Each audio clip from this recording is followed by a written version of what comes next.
Hello mga kasari-sari store, good evening ulit sa inyo. Ngayong gabi, i-haul ko sa inyo ang delivery natin ngayong araw ng Friday. Rebisco, Unilever at saka Tanduay ang dumating ngayon. Hindi talaga dumating ang Coke ngayong araw. Ito yung schedule nila Friday, pero wala talagang dumating na soft drinks. Mga isang buwan na walang delivery ang Coke dito sa amin ngayon, kaya maghanap pa ako ng soft drinks sa mga grocery at yan ay medyo mahal na kasi hindi tayo direct sa ahente at saka mayroon ng delivery na bayad.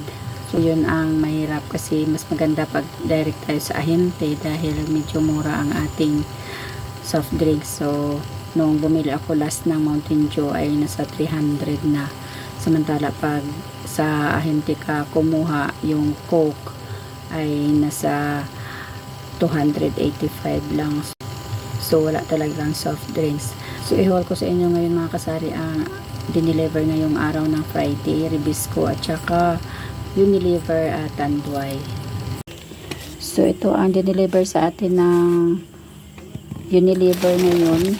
Ito ay mga conditioner. Ito yung mga product nila, cream silk, mayroong mga palaman, halo na itong palaman sa mga sabon. Hindi talaga nila hiniwalay. Buti na lang naalala ko ngayong mag-haul sa inyo. Mayroon tayong best food,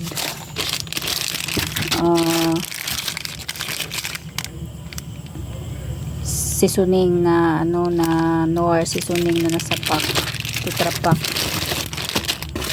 na isama na nila yung pagkain dito sa mga sabon. Hindi talaga hiniwalay. Chicken Knorr cubes,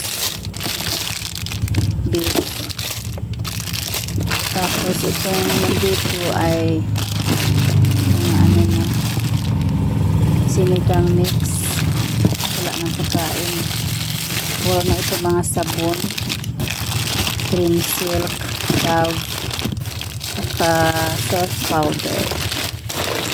Tapos ito naman ay yung sa Rebisco mga kasari. Ito ay mga chichirya, crisscross, yung pear, tsaka pang yata. Walang pang crisscross lang pala ito at saka pear. Nasa 38 pieces. Tapos meron tayo dito Pacific Sunrise na cooking oil. Ito ay nasa 40 point something lang ang puhunan. Bumili ako ng 5 pouch. Titingnan natin kung mabili dito sa ating tindahan.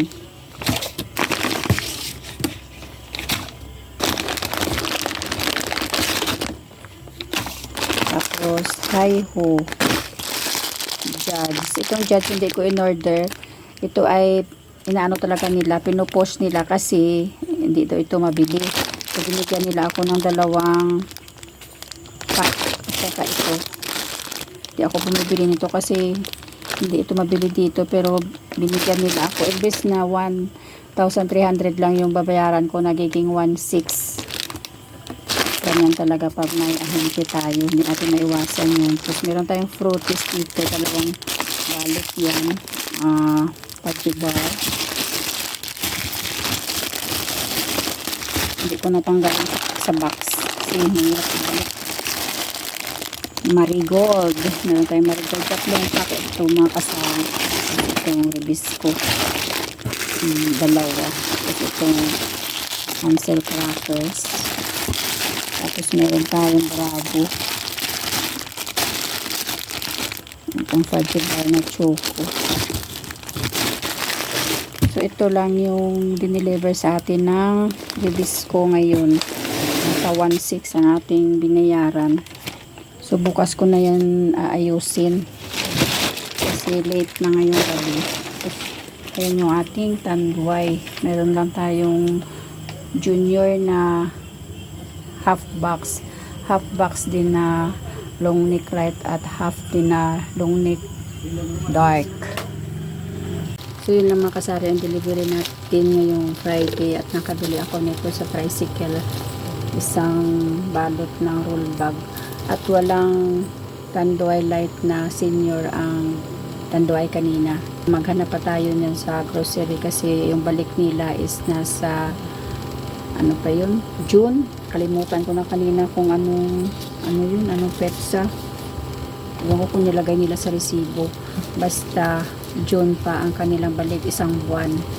Kaya mapilitan tayong maghanap ng tanduay sa grocery. Hindi ko alam kung tumaas o hindi. So yun lang mga kasari ang aking share sa inyo ngayong gabi. Hinihinaan ko lang yung boses ko kasi may tao dun sa labas. So yun lang mga kasari ang aking share sa inyo ngayong gabi. God bless sa inyong lahat and thank you for watching. At sa lahat ng mga nanonood, maraming salamat guys. God bless sa inyong lahat.